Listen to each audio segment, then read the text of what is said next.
So we're gonna head into Nolan's Dark Knight trilogy. Yeah.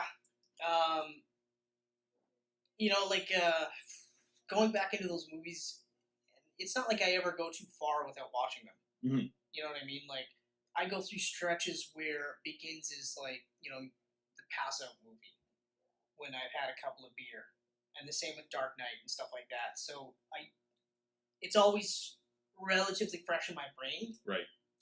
But I do, this was actually kind of interesting to look at it from a different perspective. Not so much from a review perspective, because I really feel like we're just going to be talking about what we liked and didn't like, not necessarily reviewing it. But, I mean, with Begins and Dark Knight, hard to find stuff I didn't like. Yeah, I mean, I watched all three again last week, and it's been a couple years since I've watched them. So, and I don't think I've actually ever watched all three in a row. I don't think I've actually done that. I've never done that. So I've never done that. It was. I enjoyed that. I enjoyed taking 3 nights in a row, one each night. Watched all three. Batman Begins is the best live-action Batman movie ever. To me. Yeah, I was going to say, like, for me, Dark Knight is Joker's movie to me. It's more his than Batman. Yeah, no, and I agree, but I think that's mainly because we have to establish Joker. Mm-hmm. And every other sequel does this. We've already established the main guy in the first movie. Yeah. So every other second movie is now we established the big bad guy. We spend more time doing that. So I understand where you're coming from, but I feel like at least it's not like Tim Burton's Batman, where that was a Joker movie more than anything. Oh, yeah. It was almost like... That was a Joker movie. You know what I mean? And no, like, I'm not Batman... trying to bash Michael Keaton or anything like that, because, like, Keaton was my Batman for the longest time. Mm-hmm. Like, it was Keaton and Conroy, like, head-to-head. Mm-hmm. And Keaton got the edge because he was live action. Yeah. I mean, you know what I mean? You see it live action. Yeah. Especially as a kid then. I mean, superhero movies were not really around. Yeah. But then now with Batman Begins, and it was just like, this is a whole different ballgame. Oh, yeah. And so yeah, I agree with you in that regard, but I do feel that they do literally two sides of the same coin in Dark Knight. Mm-hmm. It is even all the way through. Like coin, two-face. That's right. That's right. I was also going to say, like, Dark Mirror. Or Black Mirror. No, Dark Mirror, just in terms of the duality. Oh, okay. Because... I'll save that, because that was one of the things I wrote down, and I was like, I'm going to save it for Dark Knight, because I really like this, but, like... wrote a full essay on. But we'll do... okay, but, like, I'll start with, like, Begins, or you'll start with Begins. Like, no, you go for it. Go for it, bud. With Begins, I always... Every time I watch that movie, I always go back to the first time we were in the theater watching it, and you and I both were just sitting there with just, like, these big, huge smiles, because, this was... nothing we had seen before, and yet felt like the Batman that we grew up with. Yep. Like, I loved that they did it where they literally took us from, like, they showed that quick scene with Rachel, mm-hmm. Where he falls, and his dad's like, why did we fall? So we can learn to pick ourselves back up again. I love that which line is too. Such an amazing line. Yeah. And then, of course, it ties into the overarching, like, overcoming your fears thought process, which, like, it doesn't matter if this is a superhero or not, that's an incredibly powerful message. Mm-hmm. And I love that Batman's the vehicle that they're using to get that message across.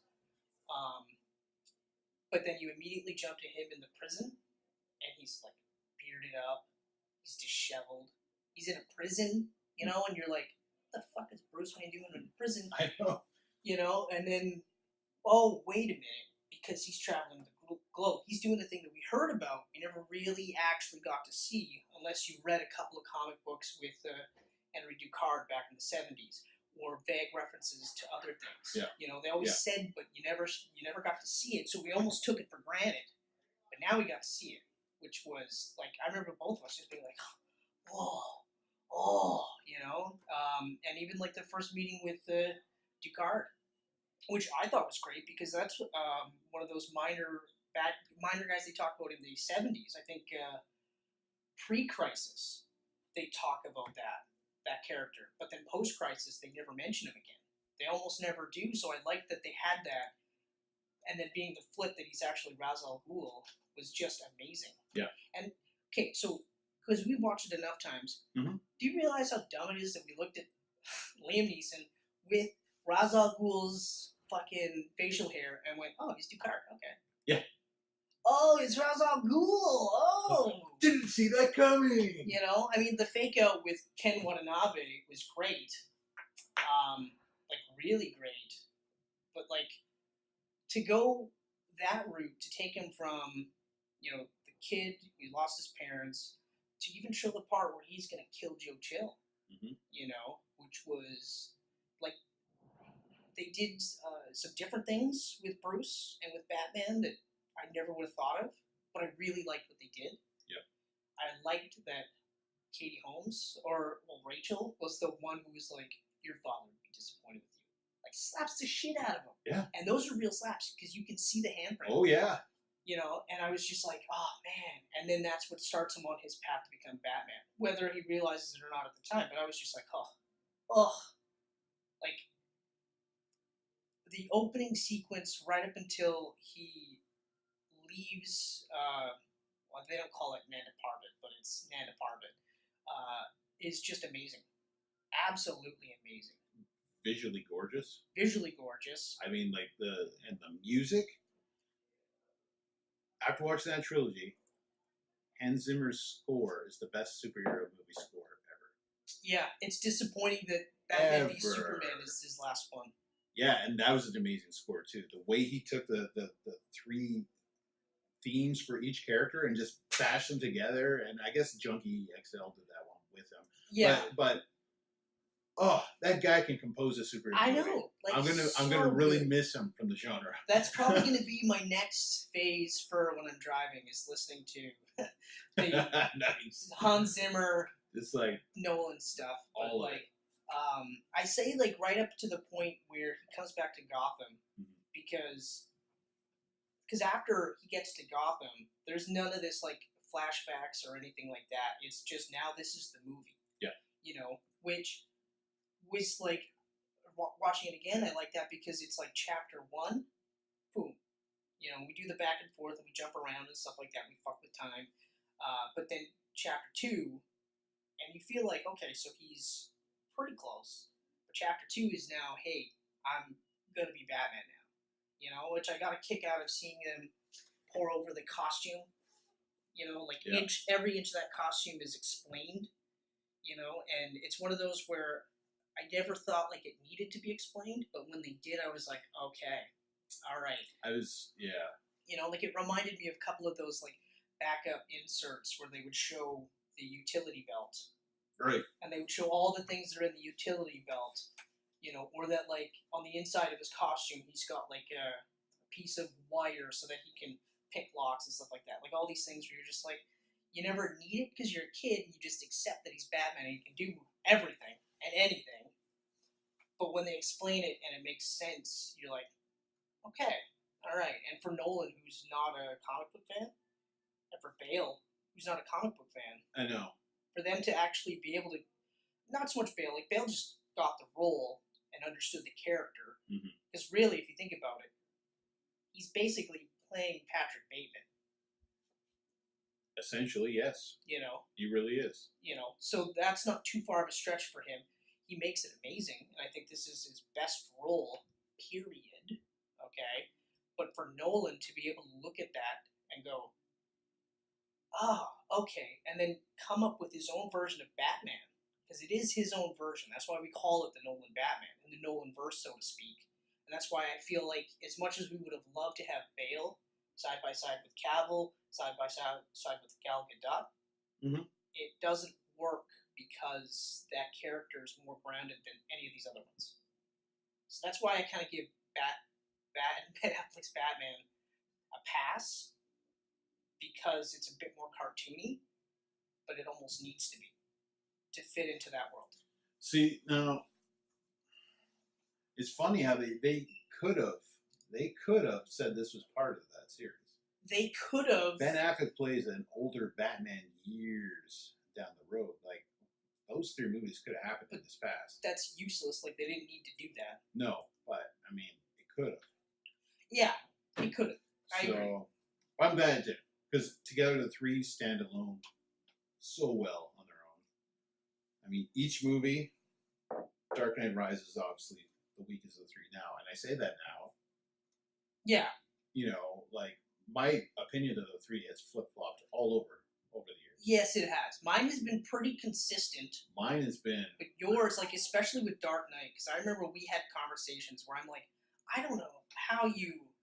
Like, sleep at night. And you're literally like, well, the Chinese sequence, you know, it takes me out of the movie because it's not really Batman. It's like James Bond. It's like, but that is Batman.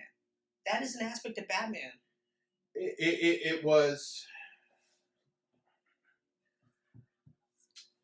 Okay, back then, it was coming off of Batman Begins, which I love so goddamn much as a Batman movie. Yeah. So much. Yeah. You see Bruce Wayne training and going through all this, becoming Batman. Even like almost Fighting falling for off Gotham. the building when he first has that meeting with Gordon. And that meeting with Gordon is still one of my favorite scenes where he's just got the stapler. Yes. And he's just like, what will it take to take Falcone down? And he's like, leverage on McFadden. And then it's just like, and a DA to prosecute. And he's just like, Rachel Dawes. And he's whispering, and I think that's awesome. And then it's just like, you're only one man. And he's leaving saying, Howard 2. I was like, this is awesome. I know. That it's is so good. Great. And then you jump to the shipyard scene where it's like straight out of a horror movie, just like the way he's swooping in and grabbing guys. God. I was just like, oh, this is Batman. So good. And this even is like... at that scene, they still tease seeing him full throttle because they jump cut the fight scenes. And I know everyone's like, Nolan can't do fight scenes, but watch the Batman movies. Sure, there are jump cuts, but even the Bourne movies have jump cuts. Okay, so... I have no problem. I've never had an issue with it, but like, they do that sort of reveal where he says nice coat, which is awesome. Yeah. So awesome. So good. You know? Especially when the bum is like, should have tipped better. You know? And it's just like, wait, what are you going to do with that coat? Like, careful who sees you with it, because they'll be after you. And then it's just like, nice coat. I was like, man, that's awesome.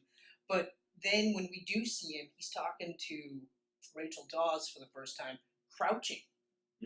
Which I loved, because you didn't see that in any of the other previous Batman movies. He's all just standing, or he's running, or he's fighting. He's not crouching, ever.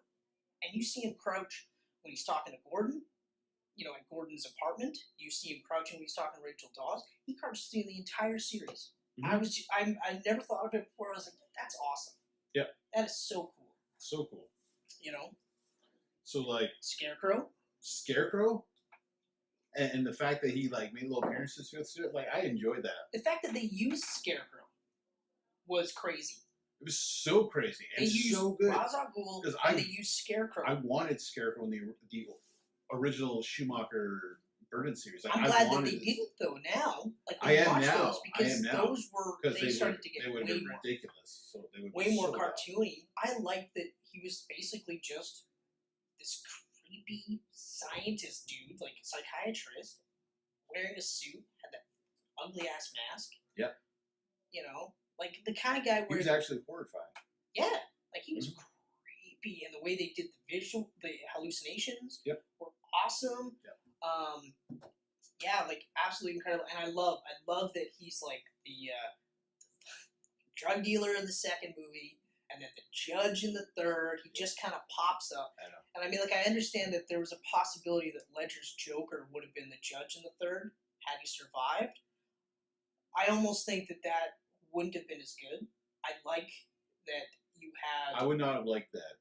Yeah. Because it would have been like he was such a big character in Dark Knight to see him just be like this little... Exactly. It almost feels like, even regardless of what they planned on doing, having Ledger in the third movie, it would have had to have been a big one, a big thing. I don't think we would have seen Bane. I don't think so either. I don't think we would have seen Bane. I don't think we would have seen Talia. I don't think...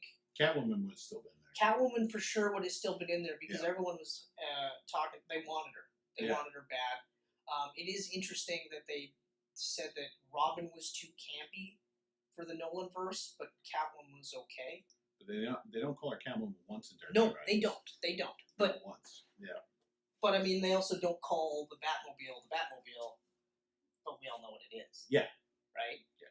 But and then finally, like with Batman Begins, I like that now in the final chapter of the movie is he's fighting Ra's al Ghul.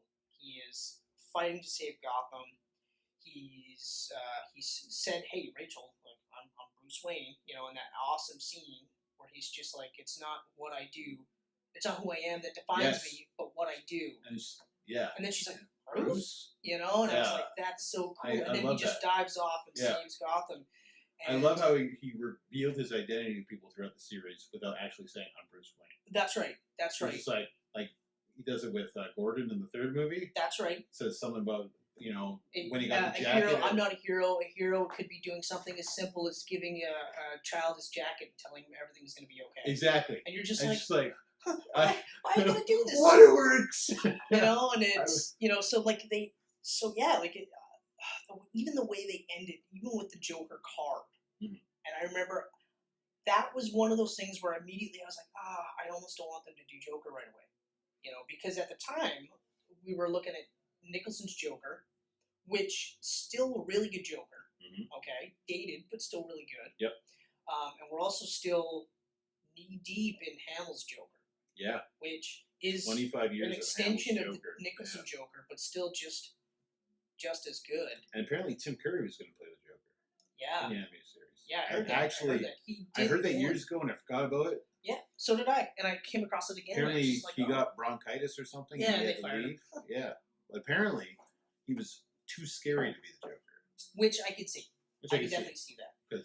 But I mean, overall, there isn't anything that I don't like in Batman Begins. No, I like the inclusion of Lucius Fox. Like, I know you're always saying like they never really make it seem like Bruce is really smart. They do. It's just really understated. You know. Actually, rewatching it again last week, I got to see those hints that I missed the first time around. Yeah. Where he does show intelligence. Yeah. He does show he can be a detective. In Dark Knight, it's more so. Yeah. It's on a grander scale, but again, they're not telling you; they're showing you. You know. Do you have anything else to say about Begins? I love it. Yeah. That was the thing where we're coming off Batman Begins and going into the Dark Knight. And originally, like, I love the Dark Knight. Don't get me wrong. Like, when I tell people, like, all the time, like, I love the Dark Knight. Right. This was my original problem, was it didn't feel like a Batman movie to me. Right. And that was my original problem. I was coming off of Batman Begins, which is the best Batman movie I've ever seen, to a movie that didn't feel like Batman. A Batman movie. It felt like I can see that. Like, I mean, I'm not going to be a dick and just shit all over it. I can see where you're coming from. But what's changed though since then? What's changed is, okay, the whole going to China sequence originally bothered me. Rewatching it, I realized, okay, he does that before the Joker is a super major threat. Yeah, and I remember you said that. Because that was the point. point. Talked about that, and I was like, yeah, but at the time, his focus is the mob. Yeah, and it was a line that he said in the movie where I believe Alfred actually brings it up, that you can't leave with this Joker guy running around. He's like, oh, guys like him pop up all the time, like no big deal. Yeah, he's like one man versus or the mob. Yeah, and that's it. So like, I was like, oh, okay, I get it now. Yeah, and then I also like the fact that like it ties into Batman as well, because Joker says right away, he says, Batman will find him. Batman has no jurisdiction. You can go wherever you want, man. In the TV screen, he's gonna get you. Yeah. And then so Laos goes, well, yeah, fuck you. And what happens? Batman gets him. Yep. You know, and I will say this real quick. What I did really like about the 3 different movies is the different palettes for each movie. So Batman Begins had a very orange-tinged feel to it. Dark Knight, blue. Right away. And then, surprisingly enough, there's no filter in Dark Knight Rises. You know what I mean? Very just gray and... Yeah. Yeah. So it's almost like you've got, like, dusk, day, and then just hovering before nighttime, which I thought was kind of interesting. Very interesting. You know? And I was watching for it, because I always come across that. Every time I watch it, I always remember, oh yeah, there's like an orangey filter to Begins, which really helps Batman to stand out. Yeah. You know, and then Dark Knight, it's blue, and again, it really helps Batman stand out, like just the black costume and all that stuff, especially because now it's segmented, right? Mm-hmm. But then there's no filter at all, and it's almost more. It almost allows it to be more grittier, even though Dark Knight Rises is more fantastical out of all of them. You know. Yeah. And that was just something I thought was kind It was of very cool. It was very cool. And no, I didn't even like. I realized that, but I didn't really, didn't click when I was watching it. Like, yeah, it begins as very orangey. Yeah, very much so. And it's the rise. That's right. Right. So I like that. So getting into Dark Knight. So now I feel like, okay, so we've got a guy who's been Batman for a couple of years now. Yep. Okay, long enough that he's now inspiring copycats, right? Right. And they have that throwaway line where he's like, "Oh, I don't wear hockey pads and stuff like that." But later on, this is one of the things I really liked about Dark Knight was that they have that scene in the restaurant where, Bruce and the ballerina and Rachel and Harvey are all sitting there talking, and Harvey's just like, I don't think the Batman wants to do this forever. I think he's just doing this to get us to sort of wake up and say, no, we can't stand for this. Sort of saying like, like Bruce says in the first movie, like we need, like what's the line? Just outlandish sort of acts to wake people up type of thing. That's not the line. I'm paraphrasing, but yep. And it ties into this sort of thing where, he really doesn't want to do it all this. He's just doing it because he feels like he has to. And then so they kind of have like that legacy feel to it where anybody can be the Batman type of thing, which I thought was kind of neat. And they never really touched upon it on the comic books, even though they've had, Dick Grayson be Batman. They've had John Paul Valley be Batman. So there's a legacy aspect to it, but they never actually say, like have Bruce going like, look, I realize I can't do this forever. I also don't want to do this forever, but I can't do this forever, ideally. So someone else has to be able to take my place. So I thought that was kind of interesting, and it does kind of tie into Dark Knight Rises with the Blade character. Mm-hmm. But it also ties into one of the things I don't like about Dark Knight Rises. But like, I shouldn't say that not that he doesn't want to, because I do feel like at some level Batman doesn't really want to do this. He is compelled to do this because of what happened with his parents, because he doesn't want anyone else to have to go through the same thing. But if he didn't have to do it, if he didn't feel like he had to do it, he wouldn't. You know what I mean? Right. He'd be doing it in other ways. He'd be like more philanthropist Bruce type of thing, right? But yeah, like I feel like he's a almost fully formed Batman at this point. But like I was saying with the intelligence stuff, well, all throughout the movie we see him testing bullets, trying to figure out the bullets. We see him figuring out the fingerprints on it. Mm-hmm. You know what I mean? He takes that sonar concept that Lucius, gave him, and then expanded across the entire city, pretty much. So it's like it's understated. At the same time, it's not really. It's just one of those where like they're not saying, "Hey, he's really smart. See what he did there." They're just showing you, and you're just like, "Oh, okay, all right." You know what I mean? Right. And even just the level of thinking, to think that large, when he finally sits there and says, "Okay, I have to catch this Joker guy, and I'm gonna have to do something I don't want to do it. So I'm gonna do it, and it's gonna be huge." You know what I mean? Like little things like that, I thought really helped to sort of bridge the gap between, Junior Batman to now becoming the Dark Knight. And I like that at the end they're saying like he's the Dark Knight now. Yep. Where the police are against him, and at the time, I liked the ending a lot, but it wasn't until further watchings of Dark Knight Rises that makes me kind of not like the ending as much. Of the Dark Knight. Yes. Okay. Because of the 8-year stretch in between. It was a little extreme. That's a lot extreme. That's a lot extreme. Obviously we'll touch upon Dark Knight a bit more. Yeah, I don't really think we need to go too crazy, because, we both really love the movie. And a lot of the stuff we're saying has been said before. Everyone knows that Ledger's Joker is absolutely amazing. Yeah. The way he's written and the way he's portrayed is amazing. Aaron Eckhart's Two-Face Harvey Dent, way he's written and way he's portrayed, amazing. The only, and I believe that was one of the things we both agreed on, was it's disappointing that he killed him off in the so quickly. It was too quick. The climax of the film was just too quick. The potential for like he becomes a whole Two-Face. Harvey Dent movie was so juicy to me, and I remember just being like, "Oh, he's dead." And I mean, yeah, I understand that it allows for them to do the Harvey Dent act, and all the criminals that he put away, stay in jail, and then Batman takes the heat, and then has the cops turn against him because of that. I'm okay with, but I do feel like it is a bit of a missed opportunity not having a full movie devoted to, or not necessarily a full movie, but having him be one of the bad guys. Yeah. Especially because he was so good. Because, like, you start off and you like him. He reminded me of, what's James White in Superman Returns? Cyclops. Oh, yeah. James Marsden. Marsden's character in Superman Returns is basically a human Superman. No wonder Lois Lane falls in love with him when Superman leaves. Right. You know what I mean? Because he's just an inherently good guy who wants to do the right thing. He can fly a plane. So, you know what I mean? So you have that sort of flip side with Two-Face, Harvey Dent, where he's basically Batman without the mask.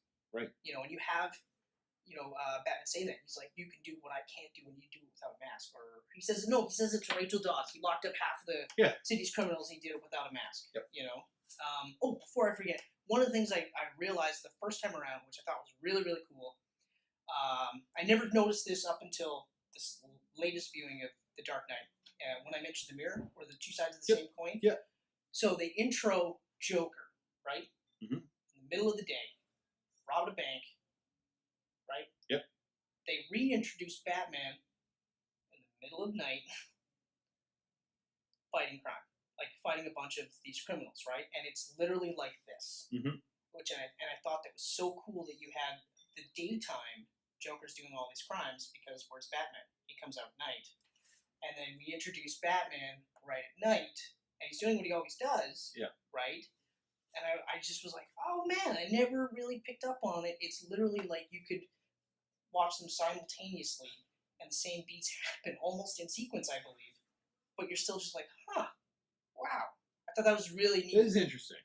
That they would do that during the day. The flipping. And during at night. Because, I mean, Joker's one of the few that's like, hey, look, guys, I know why we're meeting in secret, and I know why we're meeting during the day, and I know why you guys are a bunch of fucking pussies. Yep. Because of Batman. So I was just one of those things where I'm like, oh. Yeah, he's not shown in the daytime at all, really, until the end of Dark Knight Rises, where he's fighting Bane, right? Yep. That's the first time he's in the daylight with everyone around him. Yep. Because, like, that scene, I love that scene. And I think a lot of it has to do with him being in the daytime, just like, because it's so different. And it's snowing. It was those two contrasting things that I was like, that's really cool.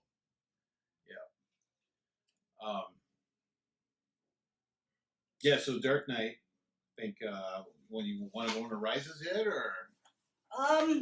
Unless you want to add anything else, like overall, like I said, my only real complaint now is the ending, based solely on the fact that Rises happened. It's like, I mean, like I wish Dent would have became Two-Face either 10 minutes earlier into the film, or the film would have went an extra 10 minutes longer, just so we had that little bit more. Oh, the only other thing that I will mention is. I know a lot of people are saying that, like, Maggie Gyllenhaal did a better job as Rachel Dawes than Katie Holmes. I disagree. I think that they literally both did just as good a job, period. Yeah. The only difference that Maggie has, in my opinion, is that she looks tougher than Katie Holmes. She looks tougher, but she still has that soft voice and everything that Katie has. Yeah. It's the visual.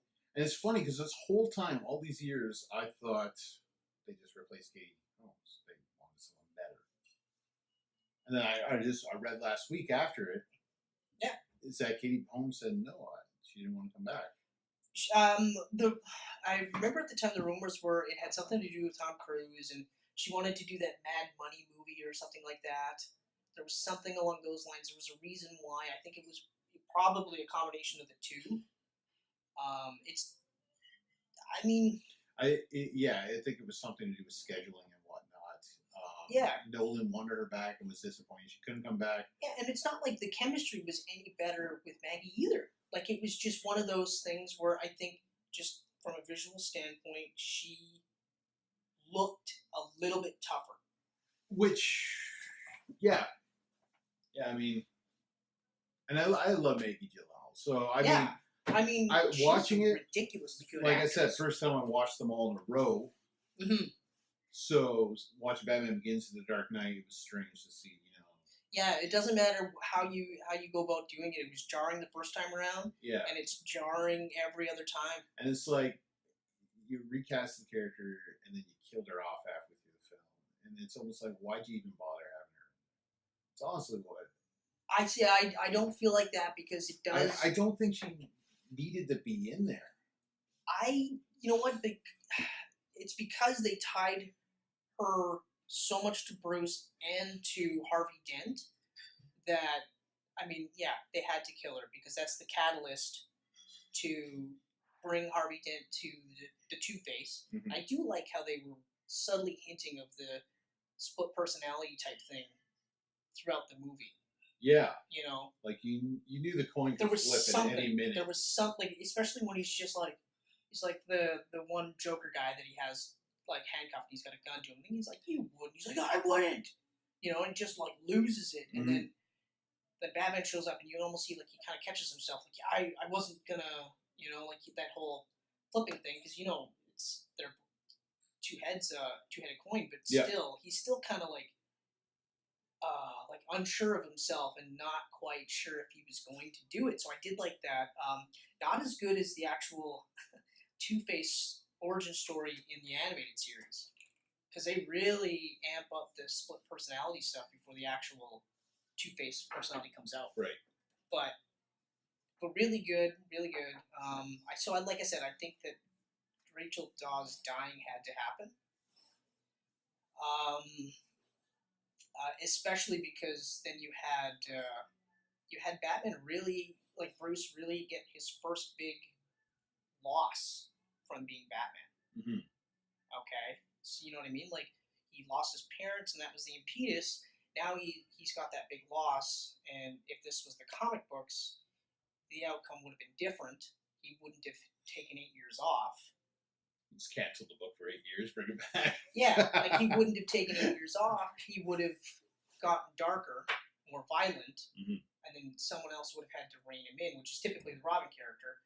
But you could have had Catwoman be that character. Yeah. You could even still have had Blake be that character to rein him in and say, "Hey, whoa, take it down a notch," not take 8 years off. Yeah. Because it's. I mean, we might as well just go right into Dark Knight Rises. Yeah, we might as well now. Because basically, my problem is that, like, the two people that he loved the most were killed, and that's why he became Batman. Okay? Yeah. Then Rachel Dawes is killed, and then that made him stop. Being Batman. So it's just kind of like, well, what are you saying? You're saying that you loved Rachel Dawes more than your parents? I know we might be reading too much into it, but it was just really jarring for me to open I remember when I heard it was 8 years in between, and I was like, oh, I don't know about this, And then when you see him, he's got a limp because his legs around with a cane, and he's like Howard Hughes-esque with his beard and stuff, and you find out that he's literally been hiding in the house for 8 years, so he's not even been like Bruce Wayne. No one's seen him. He's just been total recluse, sitting up in his attic.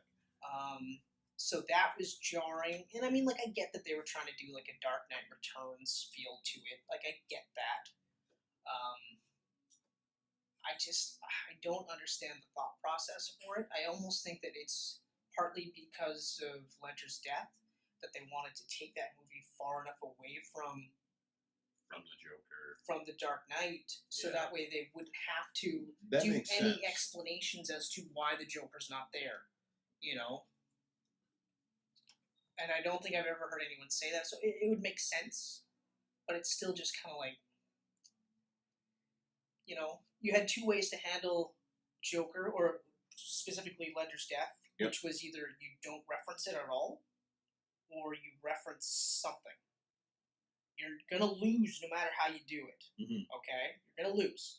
Because even now, people are still just like, well, I don't understand why we didn't hear about what happened to the Joker. Was he still in jail? Did he get out? Yada, yada, yada. We all heard it. So you lose either way. Right? You didn't have to take an 8-year stretch. Right. To try and get away from that.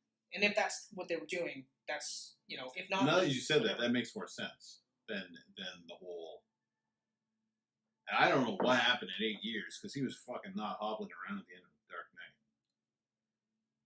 He was actually. But the thing was, like, when he's running around and stuff, it's hard to say if it's because he fell. Because he fell and he was shot. Remember? So, I didn't... But some robotics can fix it all. Yeah. So okay. That's the problem with... We immediately get introduced to Catwoman, which Hathaway was amazing. I love Anne Hathaway as, well, Selena Kyle. No Catwoman here. I'm going to probably refer to her as Catwoman. Right from the start with her and Bruce Wayne. Immediately. Every scene in that movie, my favorite loved her part as that character. In that intro is when she immediately just goes, oops. Yeah. You know? Her voice drops down an octave. Now she doesn't really look like she's this coy little thing. She's clearly caught. She knows it. She doesn't give a shit. She kicks his fucking cane out. She does a backflip out the window. She don't care. I was like, wow, awesome. And Nolan was one of those guys where he's built up enough goodwill with his movies that he can pretty much cast anyone and I'll go, okay.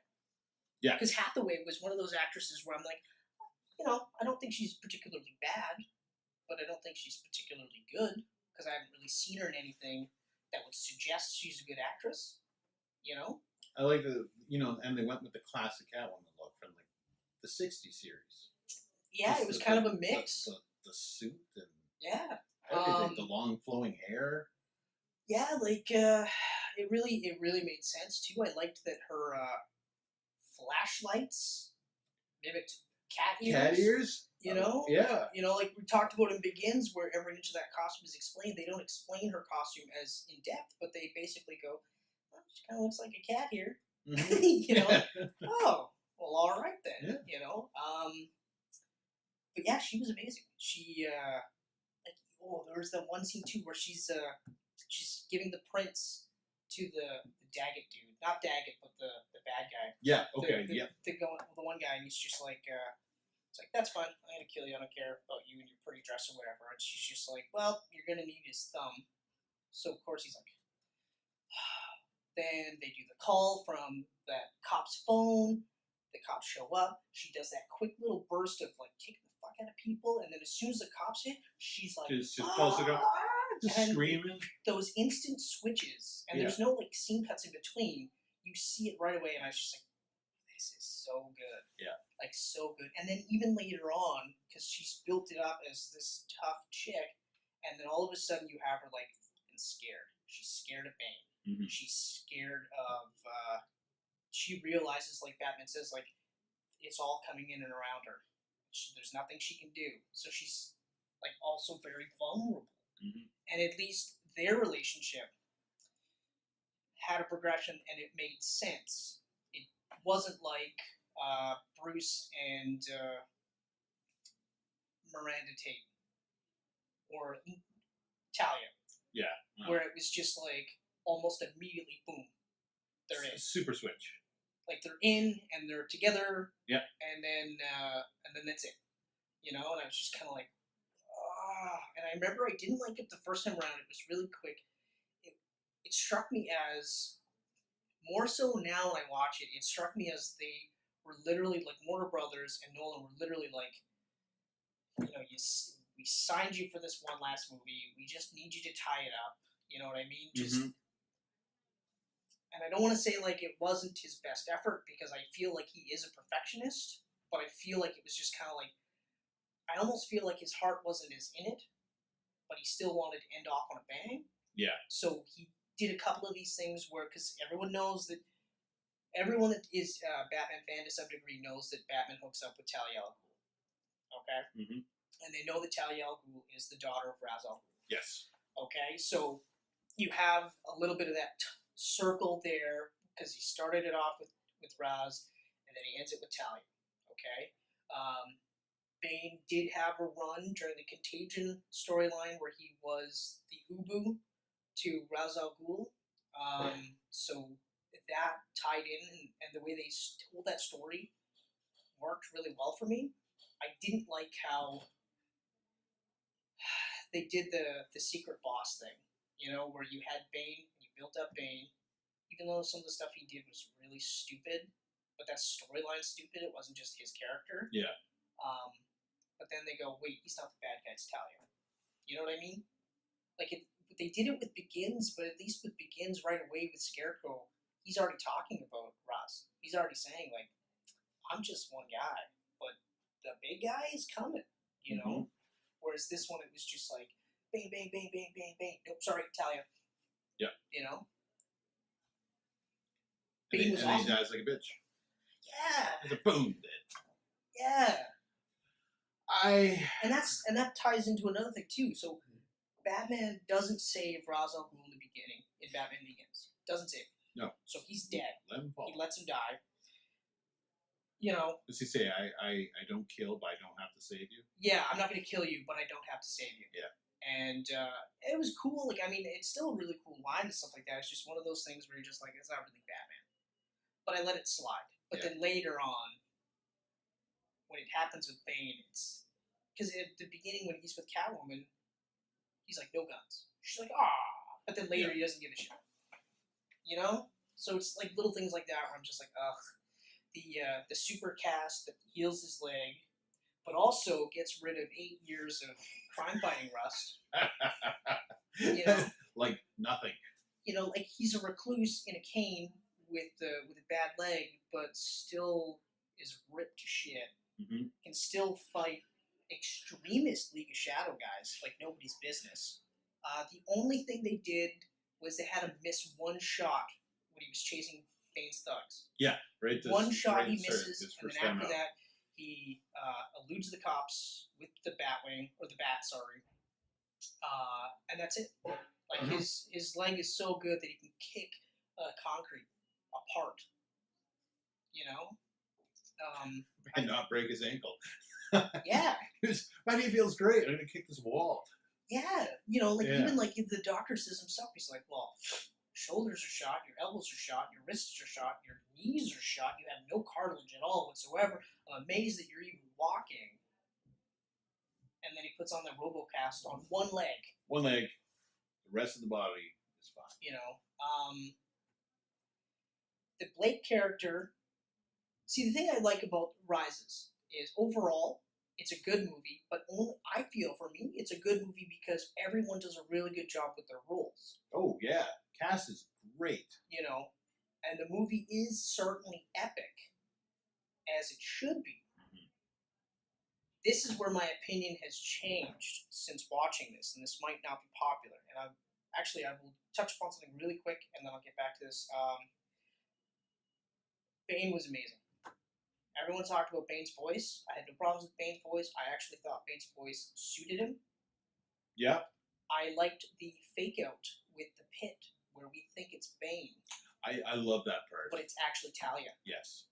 And that was cool. That was one of those where even though, you know, they brought Bruce to the pit, they didn't say they broke his back, but they made you think it was. The doctor punched his back better.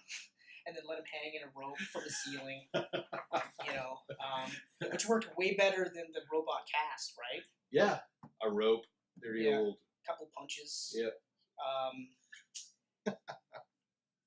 And also, coincidentally, we're gonna throw you in this pit. We're gonna leave a time frame of 3 months for this bomb to go off. So you got 3 months to get better, Bruce. Mm-hmm. But you're not going to because you're a bitch and I'm Bane, right?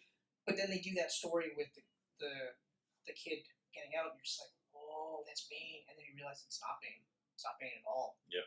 But she comes back to save Bane. I was like, man, that's awesome. That is so awesome. And the opening sequence, I forgot to mention the opening sequence with the plane. Amazing. Amazing with...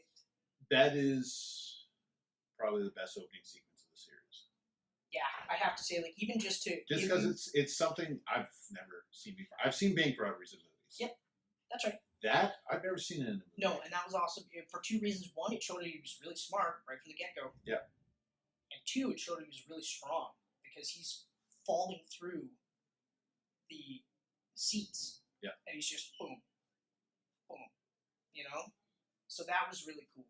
They did such a good job with Bane that it is disappointing that he got killed off in such a shitty way. Yeah.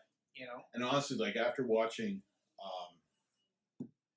Dark Knight Rises, Bane probably has the best dialogue of any character in the series.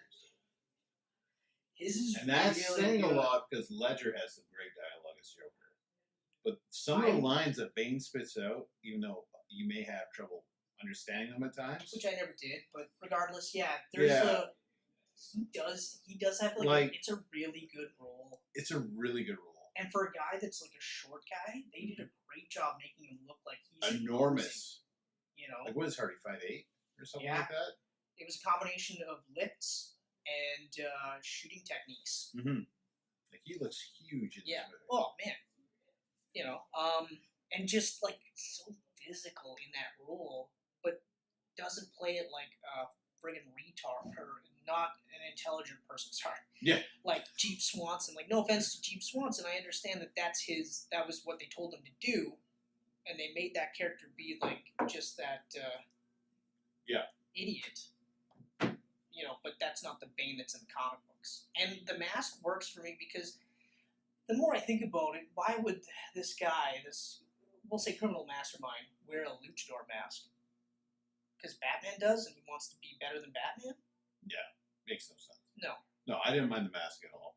And I don't mind the voice as much as I did before. Yeah, you were hating it pretty bad. Not like my brother James, though. No, he is still savage on that. He hates that movie. Because of the voice. Hates it. Yep. The voices. Hates it. Yep. In fact, his little playthrough is always hilarious.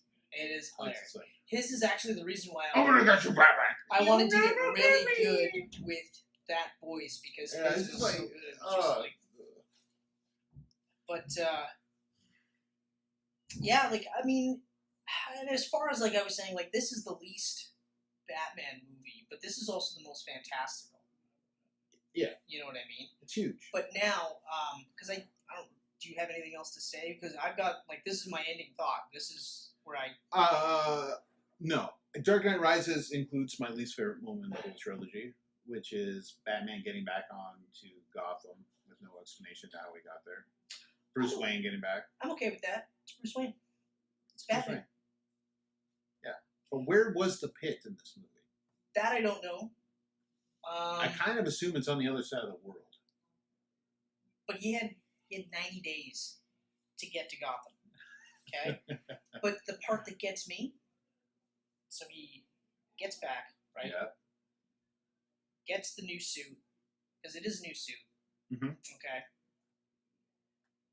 Figures out a way to put gasoline on the side of a fucking building with his bat symbol. Yeah. Okay? And it's not like the side of a building. It's the entire skyscraper. Yeah, like he would have been the amount of time just like hanging off that thing for probably an hour just drawing. Even the amount of time to get a fire truck, replace that water with gasoline, and then to do that in a locked down like Gotham City with patrols that nobody sees is me going, yeah. Okay. Like visually looked cool, dumb as fuck. Yeah. In fact, so like, hey, fuck you, Crow. And all the stuff I was talking about, how Batman is really smart, but we just don't realize it. They don't tell us that. Is non-existent in this movie. He and Lucius Fox get in bed with Miranda Tate Mm-hmm. without adequately checking into her background, even though Selena Kyle says anyone with a cell phone can figure out my backstory. I can't go anywhere. But Miranda Tate is able to get past both Lucius and Bruce Wayne digging deep on her. They didn't even bother digging. Just gave her the company. Yeah. Hey, I've got this huge thing for, like, limitless energy, but it could also be a bomb. I don't really want anyone to have it, but you know what? You gave me a pretty good blowjob last night, so let's just get in there. So you're good. You're good. Yep. You know what I mean? Like, that's incredibly stupid. Incredibly stupid. And it's all these little things that Bruce is doing throughout this whole movie that is just so dumb. Heartbreaking is how Alfred is treated. Yeah, that really broke my heart. I understood. Like Michael Caine, he made me tear up in that movie multiple times. I understood why Michael Caine or Alfred didn't give him the letter. Yep. I understood why he was telling him now. He's like, hey, look, you threw away 8 years of your life. She wasn't going to go for you. Yeah. Okay? And now I feel like you're trying to get yourself killed because you don't feel like you have anything to live for. Mm-hmm. Okay? You're my fucking son. I don't want this to happen. And he's like, wait, you did what? Get out. Get out. Get the fuck out. Right? Yeah. Okay. All right. So, like I said, all the players involved make this movie better than it should be. Okay, yep. In my opinion. I feel like they should have killed Bruce Wayne at the end of that movie. You feel that? I feel like that was the original intention of Nolan, and Warner Brothers said no. I feel like I would have... The end where Michael Caine's sitting at the little cafe, Alfred's at the That's little stupid, by the way. cafe. I hate that whole sequence. I hate the fantasy thought when he tells Bruce that that's my fantasy. I always thought I'd show up in a cafe in Italy and you'd be there and we wouldn't ever acknowledge each other. It would just be a... See, and I hate that. I liked that. I like that. But I didn't like the end when he saw Bruce there. All they could have done was have him sit down, just look up, grin and nod. That's Not fine. show Bruce at all. That's fine, but the reason why I hate it is because Alfred's fallen apart of the grave. Oh, yeah. I failed you. I am so sorry. I failed you. The one thing that you cared about most in that world, and I let him die, you know? And then for him to see him in the cafe, and not once is he like, you fucking tell me you were alive? You fucking asshole? Mm-hmm. You've been alive for, we'll say, like a month has passed, right? I'm not going to be like, that's you're alive, buddy. I'm going to be like, you son of a fucking bitch. You son of a fucking bitch. You pulled that shit on me? I've been bruising my face off for a month straight because I let my son die. But no, this is cool. Yeah, we're cool. We're cool. Mm-hmm. Yeah, have fun with Selena Kyle, you fucking dick. That's why the sequence makes me so mad, is because he tells him this fantasy, which I think is ludicrous. I don't like it. I did before. I don't now. But I do. I feel like they should have killed him. I feel like that was the arc that was complete. Because even before the movie came out, Nolan says it's a logical resolution to Bruce Wayne's story. And those are the words that he used. And you thought death would be the logical? At the time I didn't, but now I do. Because the whole purpose was to create a symbol that would continue on past him, Mm-hmm. right? He does the biggest thing he's ever done. He stops a nuclear bomb from destroying Gotham. It still goes off. How the hell does he ever get away? That part I never understood. Okay. Because, I mean, they show him clear as day in the seat with like 5 seconds to go. Even though I literally just used he's the Batman to say that he got from one point, like, literally across the earth Mm-hmm. to Gotham, I can't do it with this one. It's the Batman. I know. He had some special submarine that was planted. Admittedly, the whole getting across the earth is one of those things where you just kind of go, well, it's Batman, but at the same time, it's, but you can't. Show me something. Show me something where he's, I don't know, skipping out on a plane of his own, one of his own planes. He's just sneaking aboard it or something, you know? Mm-hmm. and then at least I can buy into that. The reason why I feel like they should have killed him off is you can do recasting, no problem, because the Nolan verse is its own separate entity. It adds more weight to Blake becoming Batman, and I firmly believe that he was going to become Batman, not Nightwing or anything else. Because none of those things make sense. No, he was becoming Batman. Because Nightwing only works if Superman is in this world. And if Superman isn't, then you can't say Nightwing because those words don't exist without Superman. And Robin, I know it's a fun little nod that his name was Robin John Blake, okay? But that Robin character also doesn't exist in this world because there was no precursor to that. No. So he's going to be Batman. There's more weight to it. Plus, it's a get out of jail free card if they were to continue the storyline with Bruce still alive. There's always going to be the pull to the allure of bringing Bruce back in. You know, never actually having Blake stand on his own as his own Batman, which could have been great with next to no money. You know? But you have one movie maybe doesn't do so well. Let's get Bale back. Let's get the real Batman back. You know what I mean? Whereas now that he's gone, like dead, we've got this new Batman. You think Warner was at one time planning to continue this series? Warner Brothers, yes. Nolan, no. Yeah, Nolan was out. Though I'm sure he was stuck around as a producer or something. He produced Man of Steel. He would have stuck around as a producer, but I don't think he would have stuck around as a producer if they were trying to get a Nolan-style Batman off the ground without him. Right. I think that, like I said before, I think originally he might have stuck on for a fourth movie if Ledger was still alive. Yes, a lot of that. I think that because of Ledger's death, and obviously then that led to this type of movie, I think he was done. I feel like he would have been done regardless. He was ready to just... He's not a comic book guy to begin with. No, and I mean, like, he owes all of his success to those movies. But he also, he leveraged those movies to make the movies he wanted to make. Exactly. You know? So, like, Batman Begins, he went to The Prestige. That's right. Dark Knight went to Inception. Yeah. Dark Knight Rises went on to do Interstellar. Yeah. You know, like... And the guy is an incredible talent. And sometimes it's like, okay, and I feel like, so you did 3 movies, let someone else have a shot at it, you know? But I do feel like they should have killed him off, 100%. Wow. All right. And I never thought I would have said that, but I was watching Dark Knight Rises, and I kept thinking, like, it almost, like, they chickened out. Yeah. I mean, I totally understand that. And see, Warner Brothers felt like they could offer a shit ton of money to both Bale and Nolan, or even just Bale, to continue having a Batman movie. But again,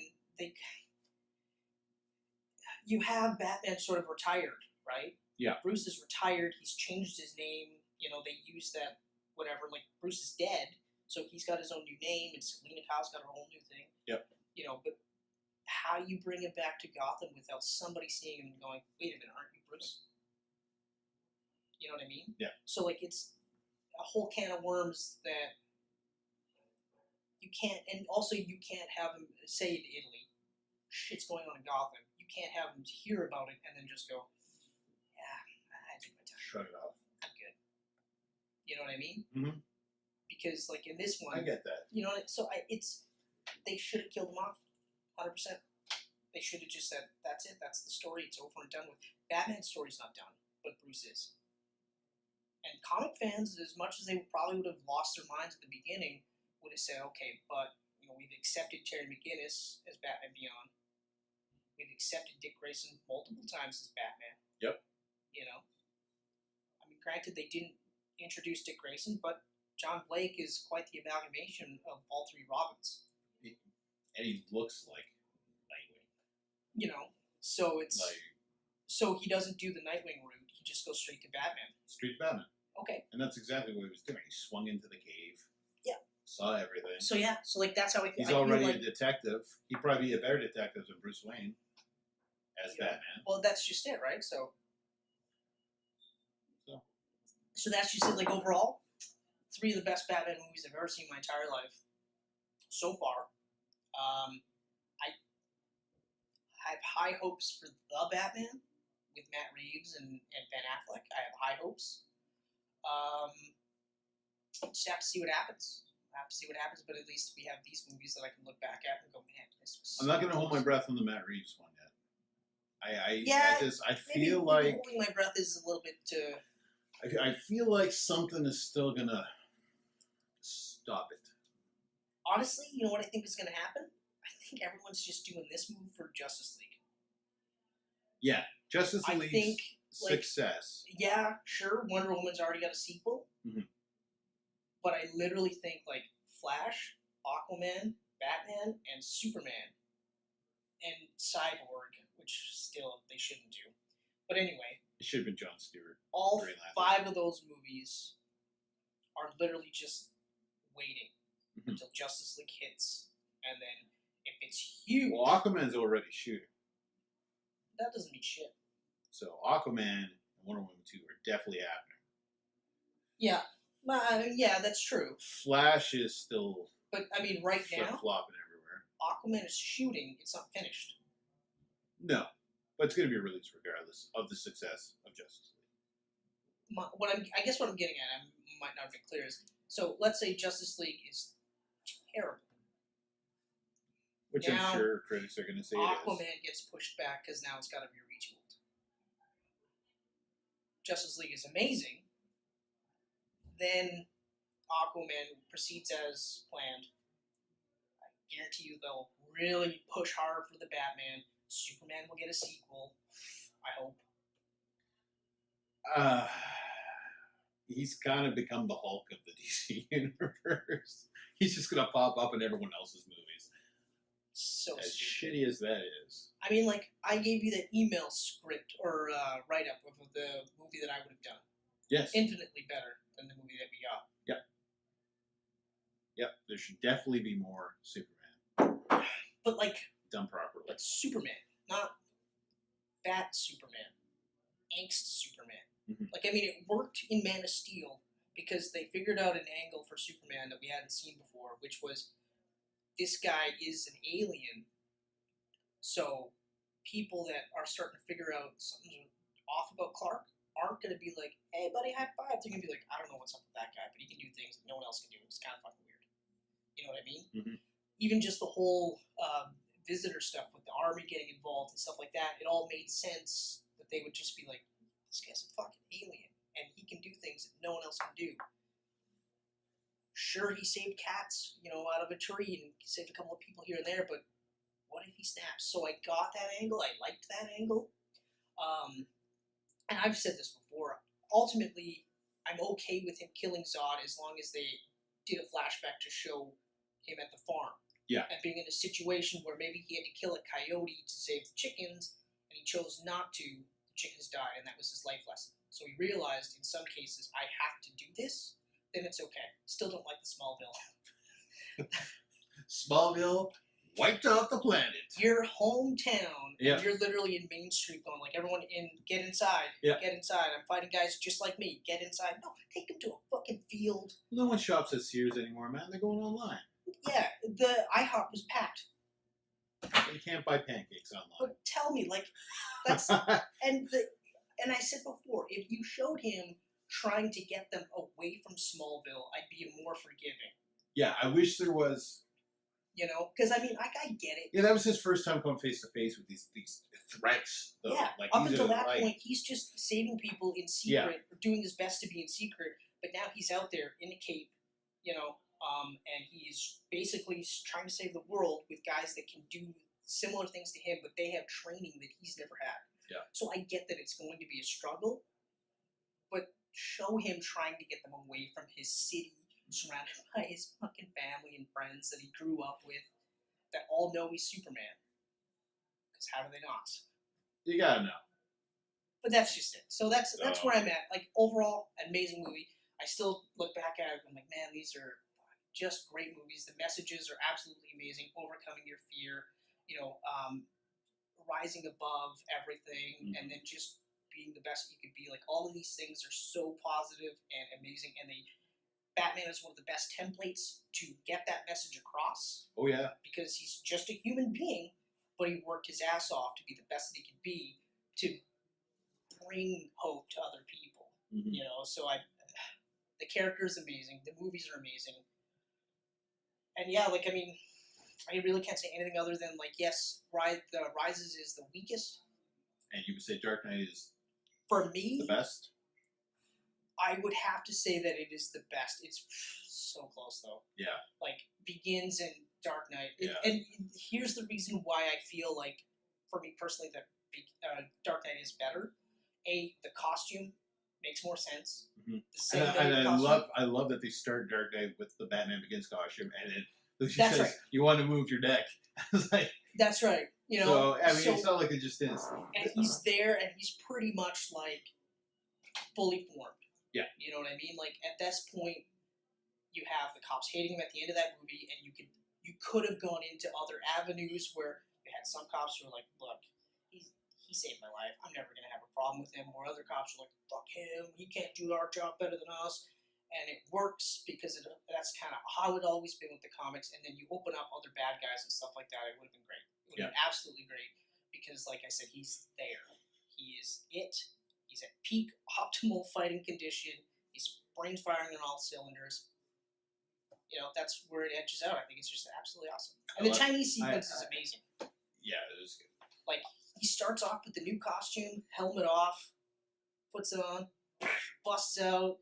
After he does all the little timed bombs, flies in, beats the fuck out of everybody. And I forgot to mention, in every one of those sequences, they do a scene where Batman is shrouded in darkness, and you don't know where he is because he's all black. Yeah. And you're just like, that is awesome. That's so cool. So cool. The only thing that I would have liked to see, at least in one of those movies, was the classic silhouette, where it's the ears and the cape. Oh, yeah, like Michael Keaton's entrance in the original film. That's right. Yeah. That's right. The way the cape is made, it would have worked in Begins because the cape is kind of here more, so they could have had that. Begins would have been the better costume before that. After that, it's just kind of there, off to the side. But that would be the only thing I would change. And aside from killing Bruce in Dark Knight Rises, aside from killing the hero, that's the only thing I would change. Not necessarily killing him, but giving him a hero sacrifice. Okay. I accept. But where's your end thoughts? My score is in the order of release. Yeah. Batman Begins, Dark Knight Rises. Which is funny because before it was very much after we watched Dark Knight Rises in the theater, we were just going crazy ape shit about it. I was like, perfect 10 out of 10. Oh my god. But then you pick apart piece by piece by piece. Because your blinders aren't on. Right. Because you didn't wait 3 years to watch this movie, and you weren't you were like, wait a minute, hold on a second. You know what I mean? But I was happy with it. I was happy with all three of them. Like I said, I'm overall happy with Dark Knight Rises. Every one of them has little things here and there. Dark Knight Rises has the most of the things you would want to change. Yeah, 100%. But overall, as a trilogy, one of the best trilogies ever. Yeah. Easily. Yeah. Even though Talia got a short shift, all the bad guys were really treated like they were given weight. Each and every one of them were given weight. Yeah. You never got the sense that Scarecrow wasn't in fact a psychiatrist. He was a psychiatrist, but you also were like, he's kind of creepy. And then, of course, the Scarecrow aspect, you're like, holy fuck. Ra's al Ghul, you got the sense that this is what Bruce could have been if he was just a little bit more extreme. Mm-hmm. You know what I mean? Bane is Batman like Ra's al Ghul.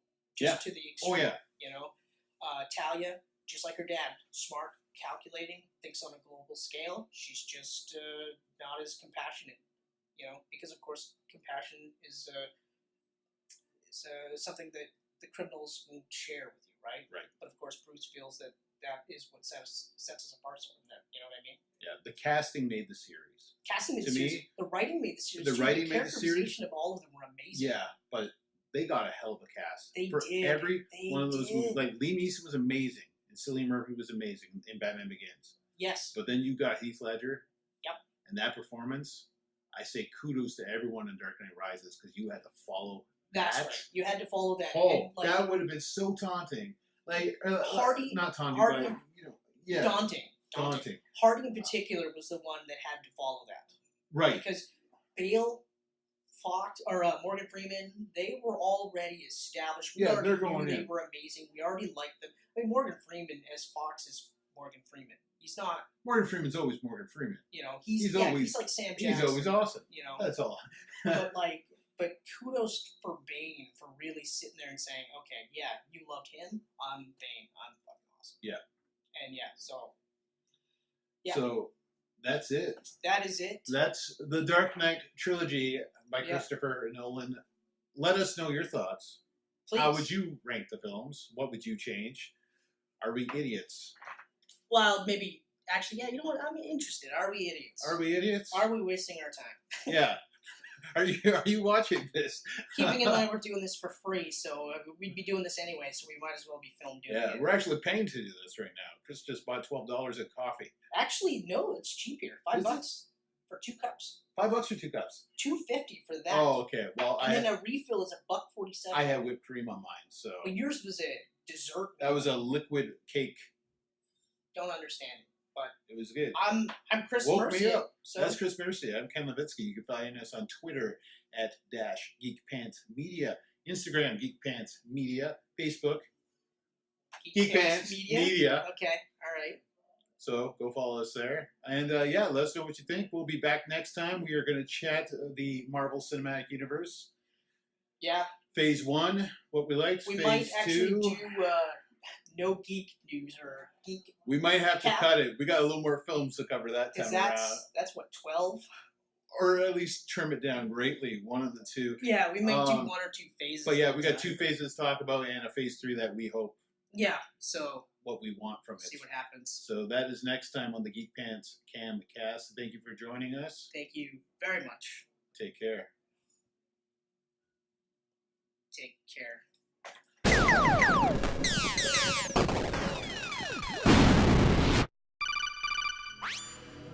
These pancakes are delicious.